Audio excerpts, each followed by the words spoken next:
Airport, watching my family board their Gulfstream G650.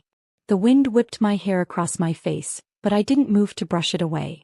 I wanted to burn this moment into my memory, the way my father turned at the top of the stairs, his expensive suit perfectly pressed, his face twisted with that familiar look of disappointment. "You'll never amount to anything, Sophie," he called down, his voice carrying over the sound of the idling engines. "Look at you, 30 years old and still can't figure out what to do with your life." My mother paused behind him, adjusting her Hermes scarf. "Darling, it's not too late to join the family business. Just drop this silly airport management course and come work with your sister Victoria. She's already made junior partner." I clenched my fists, feeling my nails dig into my palms. The silly course they mocked had taken me 2 years of night classes while working full-time as an air traffic controller.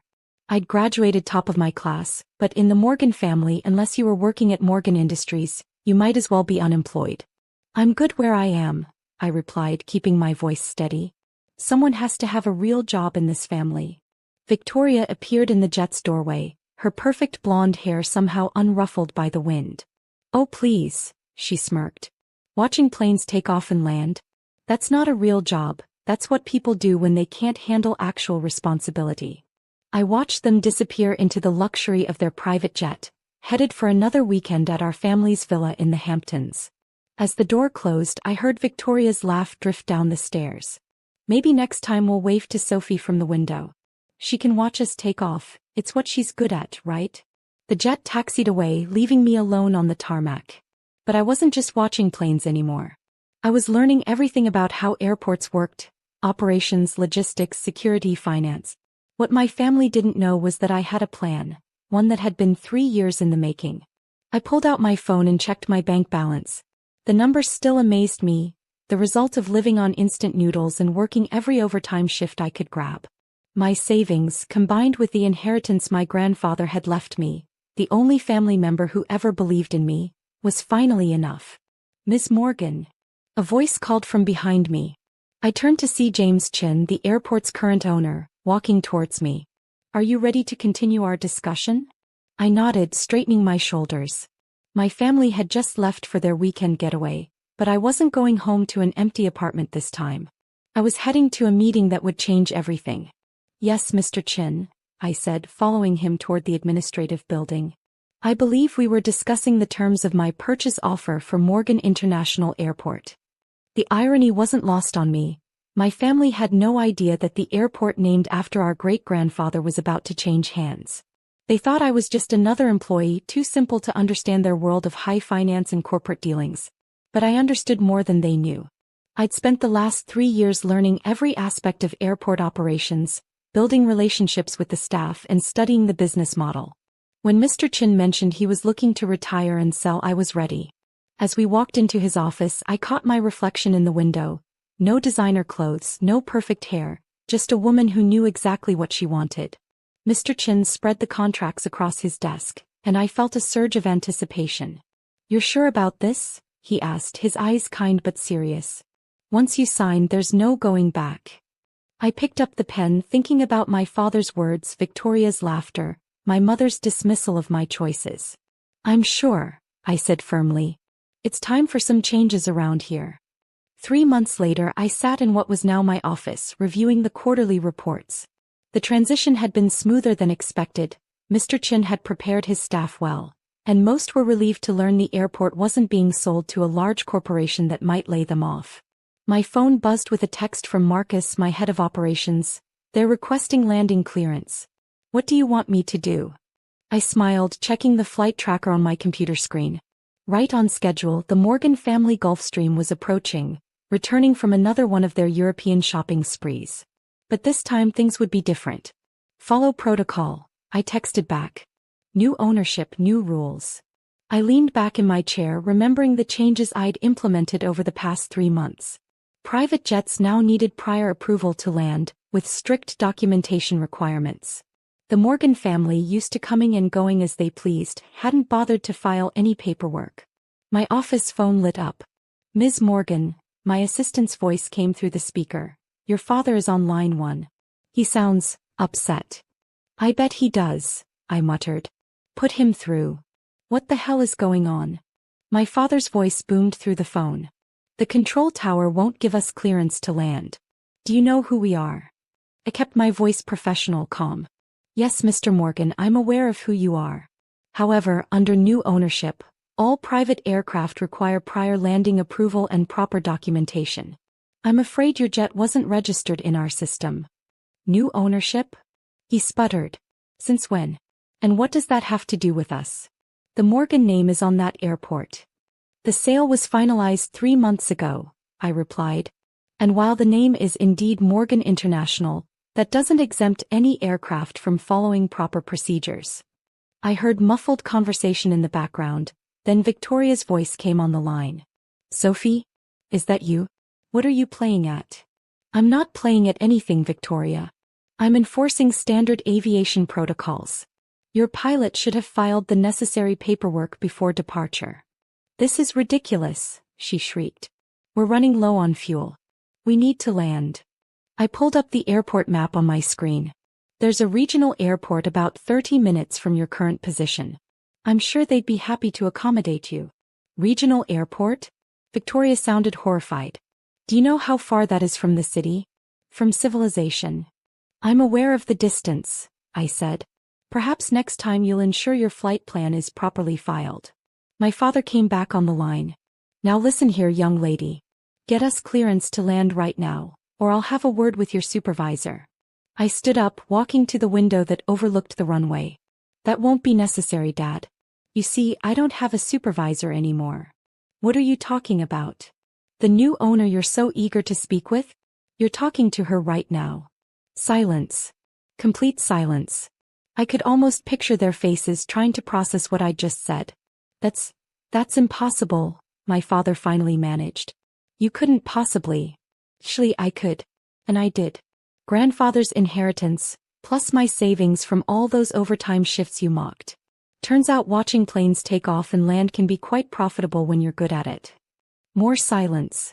Then my mother's voice, distant but clear. Richard, we're really low on fuel. I checked the time. The regional airport has been notified of your arrival. I suggest you head there now. When, Dad? Remember what you said about me never amounting to anything? I guess we were both watching something take off that day. I hung up the phone and turned to the window, watching as the familiar Gulfstream changed course, banking away from my airport. My airport. The word still gave me a thrill. Marcus appeared in my doorway. Everything okay, boss? I smiled. Everything's perfect. By the way, make sure all the new landing requirement documents are on my father's desk first thing Monday morning. If they want to use this airport again, they'll need to follow the rules. Just like everyone else. The following Monday morning, I arrived early at my office, knowing what was coming. Sure enough, by 9 a.m. my assistant's voice crackled through the intercom. Ms. Morgan, your family is here. All of them.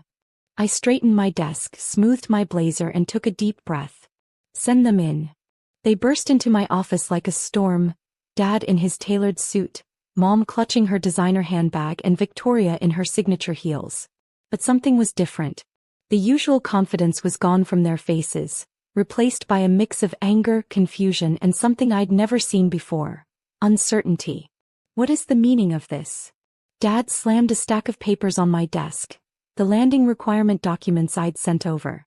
I picked them up, calmly straightening the edges. These are standard aviation procedures, Dad. Every private jet owner has to complete them. Even the Morgans.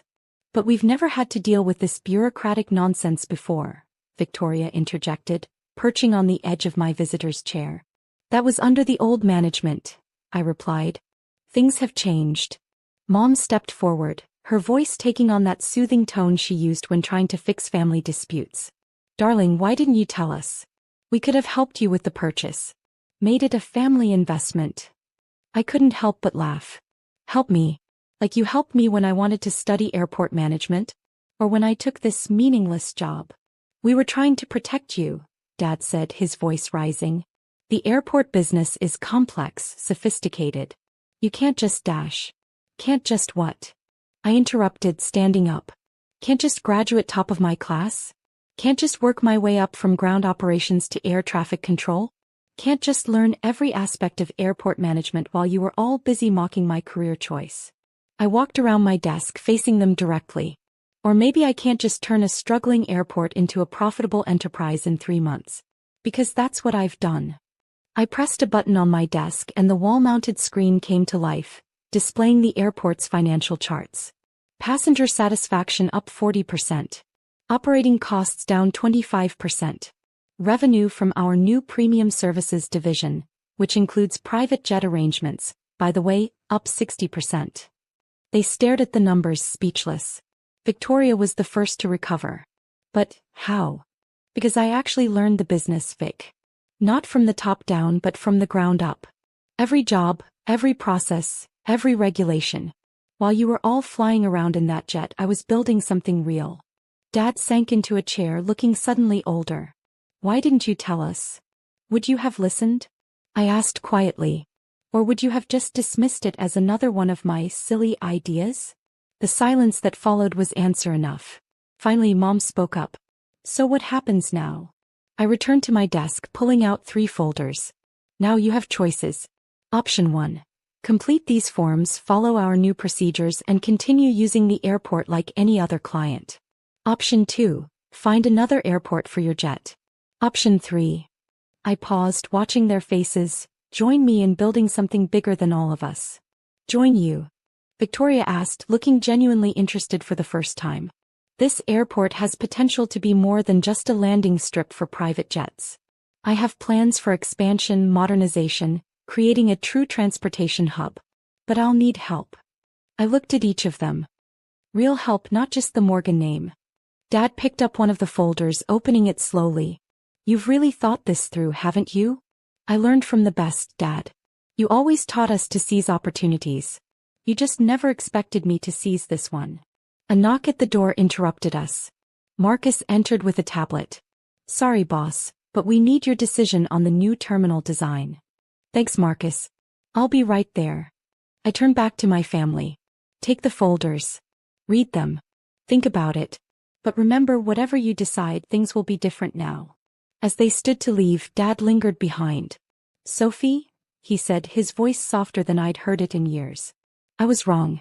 About you. About everything. I nodded, feeling something shift between us. I know, Dad.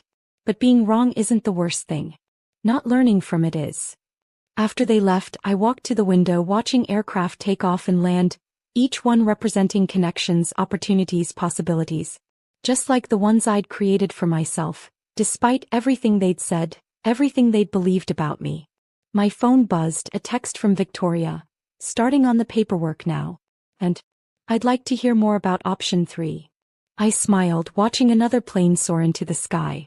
Sometimes the best revenge isn't about getting even,